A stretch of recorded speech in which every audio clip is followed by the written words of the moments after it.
PM Modi ने 15 अगस्त की speech में जिस दिवाली गिफ्ट का वादा किया था, उसे जीएसटी काउंसिल की मंजूरी मिल गई है। जीएसटी के अब सिर्फ 2 स्लैब होंगे, 5% और 18%। नए बदलावों से दूध घी, TV AC, car bike, insurance जैसी 5 कैटेगरी की जरूरतें सस्ती हो जाएंगी। हालांकि शौक और लग्जरी के लिए 40% का एक अन्य स्लैब रहेगा। 3 सितंबर को नई दिल्ली में जीएसटी काउंसिल की 56वीं मीटिंग में वित्त मंत्री निर्मला सीतारमण ने जीएसटी के 4 स्लैब 5%, 12%, 18% और 28% को घटाकर 2 कर दिए। यानी अब 2 स्लैब 5% और 18% होंगे। निर्मला सीतारमण ने 5 बड़ी बातें कहीं। आम जरूरत की चीजें जैसे साबुन, शैम्पू के साथ एसी, कार भी सस्ते होंगे। दूध, रोटी, पिज्जा ब्रेड, छेना समेत कई फूड आइटम जीएसटी फ्री होंगे।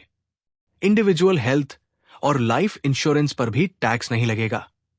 33 जीवन रक्षक दवाएं, दुर्लभ बीमारियों और गंभीर बीमारियों के लिए दवाएं भी टैक्स फ्री होंगी।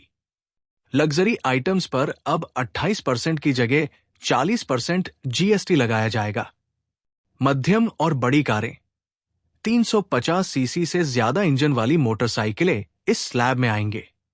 इन बदलावों का मकसद आम आदमी को राहत देना, छोटे व्यवसायों को सपोर्ट करना और हानिकारक उत्पादों जैसे तंबाकू पर टैक्स बढ़ाकर उनके उपयोग को कम करना है।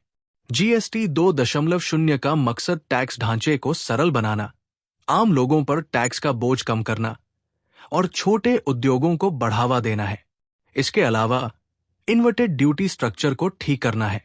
इन्वर्टेड ड्यूटी स्ट्रक्चर तब होता है जब कच्चे माल पर जीएसटी की दर तैयार उत्पाद से ज्यादा होती है। इससे उत्पादन महंगा हो जाता है क्योंकि निर्माता को कच्चे माल पर ज्यादा टैक्स देना पड़ता है, लेकिन तैयार माल पर कम टैक्स मिलता है।